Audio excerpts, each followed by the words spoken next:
High உறவுகளை, இப்போ Tiruchendur story கேட்டுக்கிட்டு இருந்தோம்ல, அதில் பாகம் 2. அந்த கை குழந்தையோட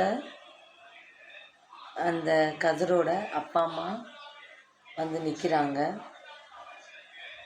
மீனாட்சி பார்க்குறா கை குழந்தைய. அடி பாதை கத்தி இப்படி இவன் வீட்டுக்காரனை இழந்துட்டியே அப்படின்ட்டு கதிரோட அம்மா சொல்கிறாங்க. இவளுக்கு பெரிய இடி விழுந்துருச்சு. அடுத்து என்ன பிளாங்க் ஆயிடுச்சு லைஃபே. இப்படி ஒரு எதிர்பார்ப்பே இவளுக்கு கிடையாது. அப்படி எதிர்பாராத ஒரு விஷயம் நடந்துருச்சு. வேற என்ன செய்ய முடிஞ்சு? எதுவுமே அவளுக்கு யோசிக்கலை. போஸ்ட்மார்ட்டம் பண்ணுறதுக்காக வந்த வண்டி, அதே வண்டியில் விருதுநகர் வரைக்கும் கொண்டு வந்துட்டாங்க. கொண்டு வந்து ஆசாசியாக விரும்பி முடித்த கதிரை உயிரற்ற நிலையில் அடுத்தவங்க குளிக்க ஊற்றி வைக்கிறத பார்த்துட்டு மீனாட்சிக்கு என்ன செய்யனே தெரில.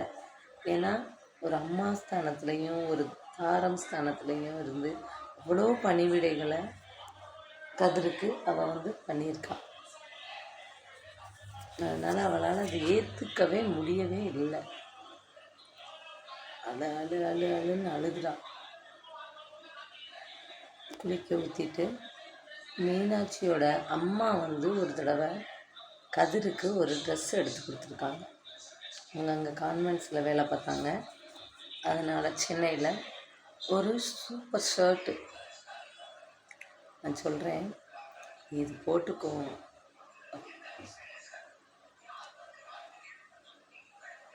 சாரி, மீனாட்சி சொல்கிறாங்க, இதை போட்டுக்கோ, ரொம்ப அழகாக இருக்கும் அப்படின்னு.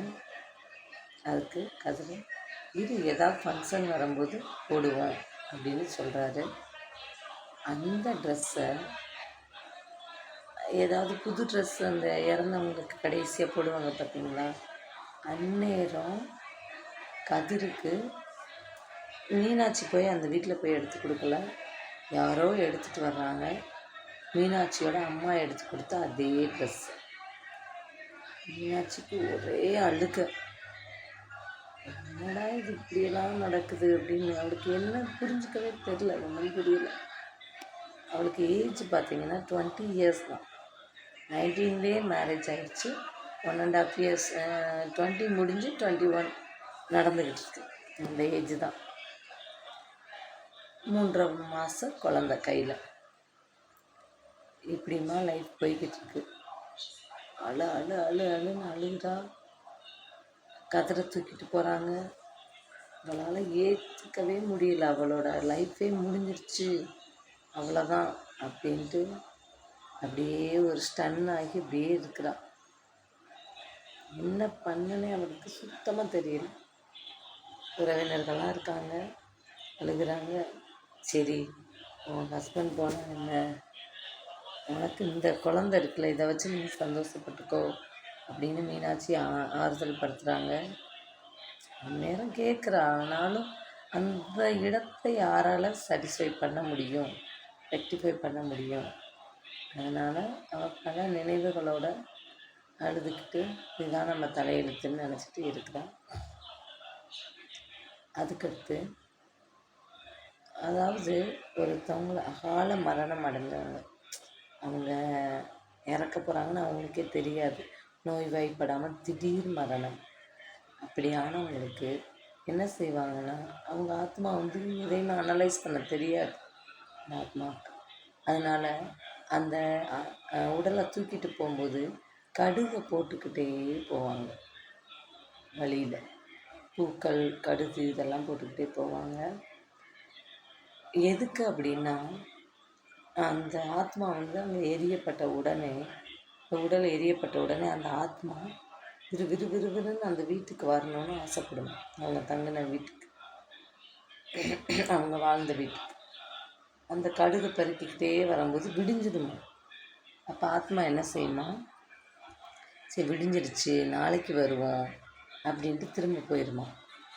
ஆனால் இந்த கதிரோட ஆத்மா என்ன செஞ்சிச்சுன்னா கடுகை பிறக்கிக்கிட்டலாம் வரல. வேறு பாதை கூடி வேறு ஒரு பாதையில் சந்து மாதிரி இருக்கும். அந்த பாதை வழி வந்து அங்கிட்டு முனிசாமியும் இருக்கும். அந்த சைடு வந்து தடையாயிரும்ன்ட்டு கொஞ்சம் வேறு பாதையில் வந்து இங்கே வந்து மீனாட்சியோட குழந்தையையும் இரவு நேரத்தில் வந்து பார்த்துட்டு போயிருக்குது. எப்படி உணர முடிஞ்சிச்சுன்னா, அந்த உடலில் ரோஸ் மாலை தான் போட்டிருந்தாங்க. ஒரு 2 மணி அளவில் நைட்டு அந்த கதிரை தூக்கிட்டு போனது மதிய நேரம் 12 மணி. அதெல்லாம் முடிஞ்சு எல்லா பரிகாரங்கள் சாஸ்திர சம்பிரதாயங்கள்லாம் முடிஞ்சு 2 மணிக்கு மறுநாள் 2 மணிக்கு அப்படி ஒரு ரோஸ் ஸ்மெல்லு. யாரும் இல்லைங்க, அது கதிர் தான் வந்திருக்காரு. வந்து மீனாட்சியையும் அவங்க குழந்தையையும் பார்த்துருக்காரு. பார்த்துட்டு போயிட்டார். இதை வந்து காலையில் மீனாட்சி வந்து அவங்களோட அண்ணிகிட்ட சொல்லும்போது, இப்படி ஒரு ரோஸ் ஸ்மெல் வந்துச்சு அண்ணி, அது வேறு யாரும் இல்லை உன் வீட்டுக்காக தான் வந்தான், உங்களை பார்த்துட்டு போயிருக்கான் அப்படின்னு சொன்னாங்க. அப்படின்னு சொல்லும்போது அந்த மீனாட்சிக்கு எவ்வளவு வேதனையாக இருக்குன்னு யோசித்து பாருங்கள். மீண்டும் சந்திப்போம். நன்றி. பாய்.